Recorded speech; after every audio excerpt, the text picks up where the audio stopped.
달러씩 원조를 이제 주기로 결정을 합니다. 그렇게 해서 경제 건설을 위한 그 미국의 본격적인 지원과 더불어 당시 세계 최빈국에 놓여 있던 이 나라가 경제가 재건이 되는데, 이승만 대통령은 경제를 재건하는 데 있어서는 하다못해 판잣집이라도 하나 지으려면 못이 있어야 되고 강제가 있어야 된다.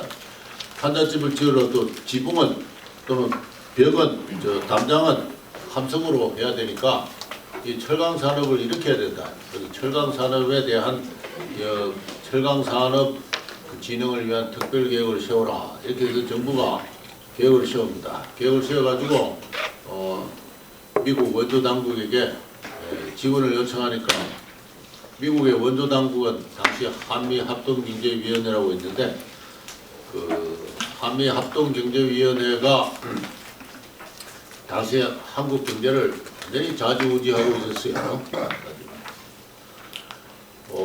당시 미국에서 3억 달러의 돈을 주면은 그 돈을 갖고 미국에서 물건을 사오지 않습니까? 뭐 밀이든 뭐 밀가루든 뭐 면화든 뭐든 사오면 이제 정부는 그걸 갖고 이제 민간 기업들한테 팔죠. 그럼 파는 돈이 한국은행에 예치가 됩니다. 그걸 가지고 대충 자금이라 그래요. 그 대충 자금은 정부 재정 자금으로 이제 이렇게 이관이 됩니다. 그래서 정부가 정부 재정에 한 심한 경우에는 50% 이상이 그 대충 자금에서 들어왔어요. 그래서 나라 재정이 사실상 그 대충 자금을 통제하는 한미합동경제위원회의 미국 대표에 의해서 좌지우지되고 있던 그런 실정입니다. 그런 실정인데, 또 원조의 내역을 어떻게 짜는가도 이 한미합동경제위원회의 미국 대표의 권한이었고요. 그래 한국 정부가 야 우리 좀 철강해서 좀 만들어야 되겠다. 그러니까 미국이 요청하니까 노 합니다. 이 나라가 무슨 철강이냐 말이죠. 우선 소비재 공업부터 일으켜라. 뭐 먹고 마시고 입고 말이지. 그것부터 해결해야지. 뭐 그것도 해결 못한 채 무슨 놈의 철강 해소를 하려고 하느냐. 그래서 노 합니다. 그렇게 해서 비료 공장 짓는 데는 돈을 주겠다. 또는 웅크라에서 연방적 공장을 짓는 데는 돈을 주겠다. 또는 전국에 수리 사업을 하는 데는 돈을 주겠다. 그러나 철강 공장은 너 일본에서 수입했으라. 그러면 되지. 뭐 때문에 한국의 철강 공장이 필요하냐. 그 이승만 대통령이 좋다. 그래서 정부 보유분이라 해서 정부가 보유하고 있는 원조 달러가 아닌 달러가 있습니다. 그런 이제 한국의 유엔군이 주둔함으로써 발생하는 수입이에요. 한국의 유엔군이 주둔하면은 여러 가지 그 한국 현지에서 유엔군이 뭐 군수물자를 조달할 거 아니에요. 네. 그래서 한국 화폐를 이제 유엔군에 대여를 하면은 정기적으로 그것을 이제 공식 환율로 유엔군이 달러로 이제 갚아줬습니다. 그렇게 해서 이제 유엔군 상환부를 중심으로 한 정부 보유 달러가 있는데, 이 정부 보유 달러를 가지고 이거는 미국의 통제를 안 받으니까 이제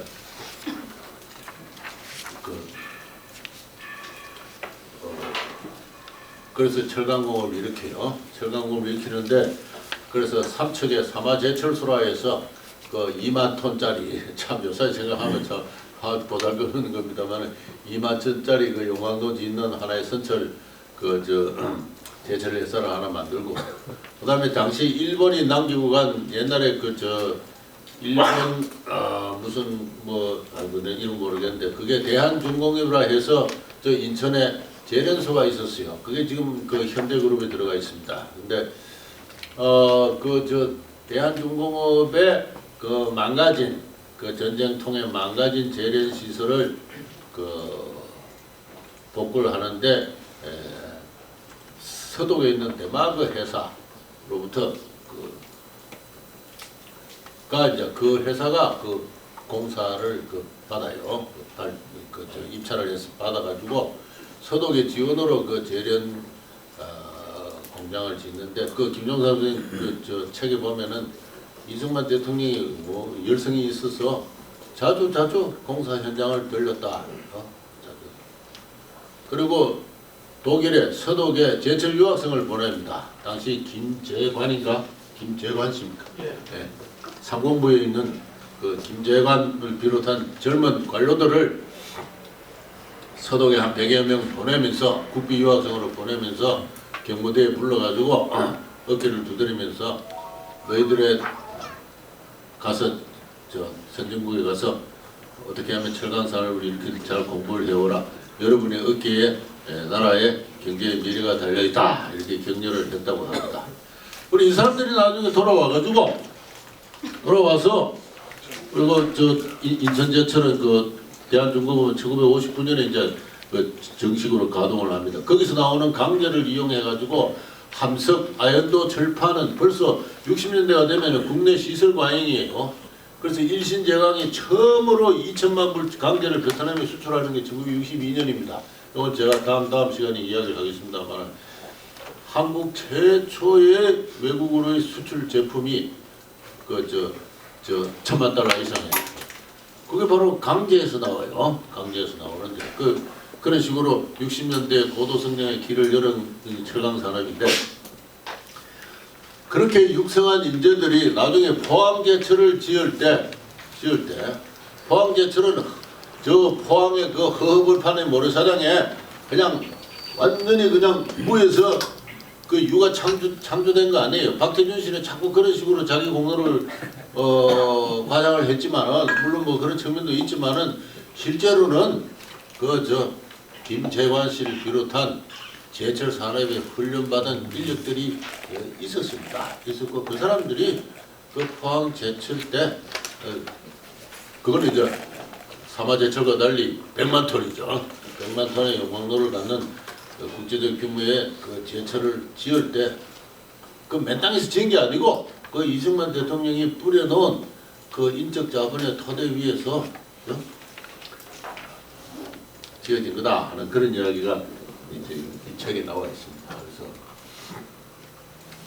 그 외에 여러 가지 재밌는 이야기들이 많이 있으니까 이 책을 꼭 좀 읽어봐 주길 바랍니다. 그래서 50년대는 참 미국의 원조를 받으면서도 미국으로부터의 자립성을 확보하기 위해서 이승만 대통령의 그 피눈물 나오는 그 완고한 그 노인의 고집불통의 저항이 있었다.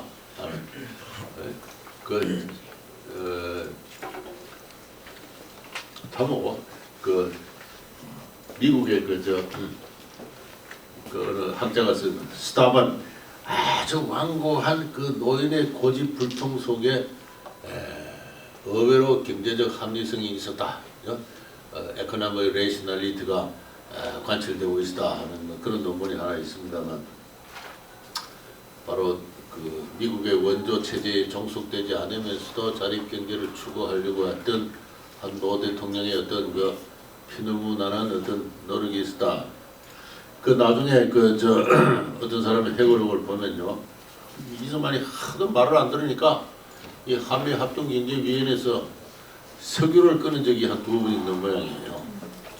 그래서 당시 코스코라는 회사가 하나 있어가지고 미국의 걸프 정유회사로부터 석유, 휘발유 이런 것들을 다 공급받고 있었어요.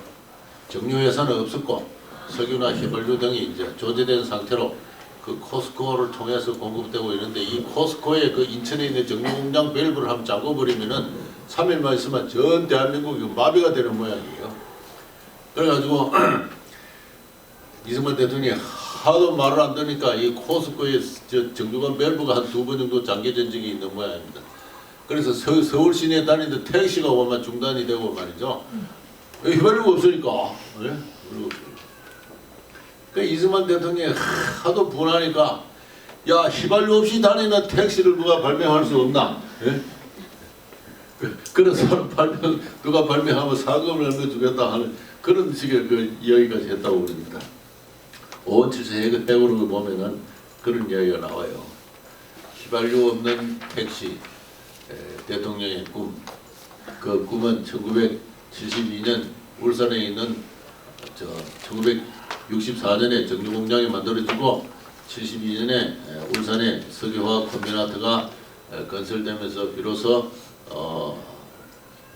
노 대통령의 비원의 그 꿈은 이루어졌다 하는 이제 그런 그 핵으로 그래서 한 구절을 제가 봤습니다만 참 그 어려운 시절이다 그런 생각을 합니다.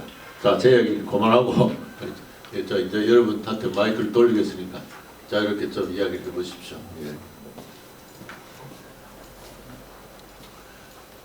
얘들 내 말이 좀 듣겨? 영어 듣는 것처럼 상당히 어렵지? 어? 네? 그래도 잘 앉아있네. 말씀하신 거 제대로 줄 딱딱 치던데요. 예? 말씀하신 거 제대로 줄 딱딱 치던데. 줄체?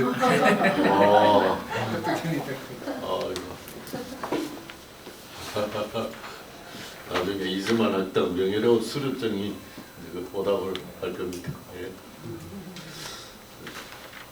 자, 뭐, 예, 예.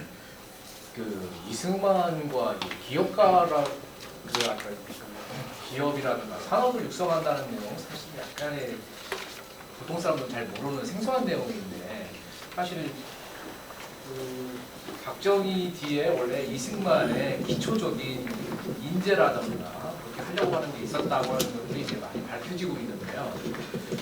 근데 이승만에 대한 생각 자체라든가 이런 것이 어떤 브레인이라든가 그 사람을 어떤 방식으로 해야겠다라는 어떤 그런 체계적인 생각이라든가 아니면 그런 생각을 이끌어주는 누군가가 있었나요? 아니면 그런 것이 없이 이승만이 그냥 미국에 가서 공부하다가 보니까 그냥 자연스럽게 알게 된 거지. 그래서 이승만이 좀 약간의 무리하면서까지 약간 유학생을 보내고 제초를 해야겠다 나름대로 한 것들이 체계적으로 이루어진 건지 아니면 그냥 자기가 갖고 있는 그냥 나름대로 생각을 한 건지 이런 것이 좀 궁금하거든요. 그래서 교수님 생각은 어떠세요? 저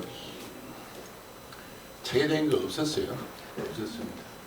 그 이승만한테 그 모든 것을 다 요구할 수는 없고, 그리고 46년인가 청년에 그분이 발표한 뭐 무슨 건국 강령 이런 거 보면은 그냥 국가 자본주의적 생각을 했던 건 사실. 미국에서 오래 생활하면서 미국의 시장 경제나 자유 기업에 대한 이해는 하고 있었지만은 한국은 전혀 다른 세상이었습니다. 다른 세상. 일본이 남기고 간 방대한 공업시설은 전부 국유화되어 있었고, 국유화되어 있었어요. 민간 기업가는 없었습니다. 그 국유화된 공업시설이 잔뜩 존재하고 있는 그런 상황에서 그 시대는 누구나 다 중요 공업은 국가가 이를 경영하거나 통제한다는 그런 그 국가자본주의적 생각을 했고 이승만도 그런 생각을 한 건 사실이에요. 그 지난 시간에 그 데이비드 필드가 와서 그 한 강의 내용도 그런 게 있습니다만 이승만 자신도 그런 그 국가자본주의적 어떤 그런 그 방향으로 나라를 건설한다는 생각을 했고 그래서 건국 초기에는 기획처를 뒀습니다. 기획처를 둬가지고 일종의 국가자본주의적 계획경제를 중앙이 경제의 중요한 자원과 물류를 통제하는 그리고 정부가 주도하는 그 경제개발 계획으로서 그 기획처를 그렇게 설치를 해서 상당한 기획처가 정부 예산을 짜도록 했습니다. 짜도록 했고 상당한 정도로 기획처의 그 역할이나 그 권능이 컸습니다. 근데 그리고 이제 건국 헌법도 그 노트에도 좀 있습니다만 이게 완전히 국가자본주의로 돼 있어요. 헌법은 이승만이 만든 건 아닙니다. 만든 건 아닌데 유진호 씨 등 당시 한민당 사람들조차도 자유기업주의가 뭔지에 대해서는 알지를 못했어요. 알지를 못했고 중요 산업이나 외국 무역이나 금융이나 이런 건 전부 국가가 이를 소유하거나 통제한다 이런 식으로 심지어는 노동자들의 사기업의 노동자들은 기업의 이익을 나눌 권리를 갖는다. 뭐 그런 엉뚱한 그 규절들이 우리 초기 헌법에 다 되어 있는 건데 그 당시 사람들은 공산주의는 안 되지만은 개인의 저 재산권은 존중을 하는 선에서 중요 산업이나 이런 것은 대외무역이나 금융 등등은 국가가 이를 통제한다는 국가자본주의 생각은 너무나 당연했어요. 처음에. 헌법을 그렇게 만들어 놓고 보니까 그 미국은 다시 한국에 대해서 별 관심이 없었어요. 한국인들이 그런 식으로 헌법을 만들고 있는데 미국인들은 그냥 이렇게 쳐다보기만 했어요. 그러다가 나중에 전쟁이 나고 나서 이제 본격적으로 이제 미국이 한국 경제를 개입을 합니다. 개입을 해서 뭐 한국에 와서 자기들 젊은이가 4만 명 가까이 죽었잖아요. 한국에서 미국은 이제 빼도 박도 못하게 된 거예요. 한국에서 실패하면은 냉전 체제에서 냉전에서 실패하는 거예요. 그래서 한국에 이제 본격적인 개입을 하기 시작을 해서 엄청난 원조를 주기 시작하는데 헌법을 보니까 이게 헌법이 이상하다 이 말이에요. 그래서 이승만 보고 자꾸 헌법을 고치라고 이야기를 합니다. 이래가지고 우리 원조를 어떻게 받느냐. 미국인들이 이런 헌법을 갖고 있는 국가자본주의 나라한테 어떻게 투자를 하느냐. 사기업은 필요에 따라서 공기업으로 돌릴 수 있다고 그런 말이 있어요. 헌법에. 그런데 어떻게 외국인 투자하겠느냐 말이죠. 안 된다. 고쳐라 하니까 이승만이. 그러니까 이 사람은 자유기업주의는 알고 있었어요. 우리의 기업가들이 성장하는 도중에 있습니다. 때가 되면은 고치겠습니다. 그러니까 이승만의 입장에서는 모든 것은 조금씩 고쳐 나간다 그런 생각을 하고 있었어요. 미국의 요구도 있고 압력도 있고 원조도 들어오고 하니까 제3차 개헌, 54년 개헌 때 앞서 이야기한 모든 국가자본주의 그 조항을 다 헌법에서 발라냅니다. 발라내가지고 그리고 그 일본이 남기고 간 그 방대한 기속재산을 민간에 적극적으로 분할을 하는데 금융 같은 거는 당초 법으로 하지 못하게 돼 있어요. 금융은 당연히 국가가 하게 돼 있는데 법을 말하자면 그 귀속재산 그 분납법을 고쳐가면서까지 또 헌법도 고치고 해서 금융까지 다 민간기업으로 다 분할을 합니다. 이거는 이제 그 단계가 되면 이승만의 본격적인 자유기업주의에 대한 의지가 실천되고 있는 거죠. 그래서 저는 그 3차 개헌은 그 대통령 그 중임을 허락한 그것 이상으로 그 자유기업주의를 정비한 헌법으로서 상당히 중요한 의미를 갖는다. 그래서 모든 것 시행착오적으로 조금씩 고쳐나가고 있었다. 그래서 중요한 것은 원조 당국인 미국이 강력하게 개입하면서부터 헌법을 고치지 않을 수가 없어요. 헌법을 안 고치면 미국이 원조를 안 줄 판인데 그런 미국의 압력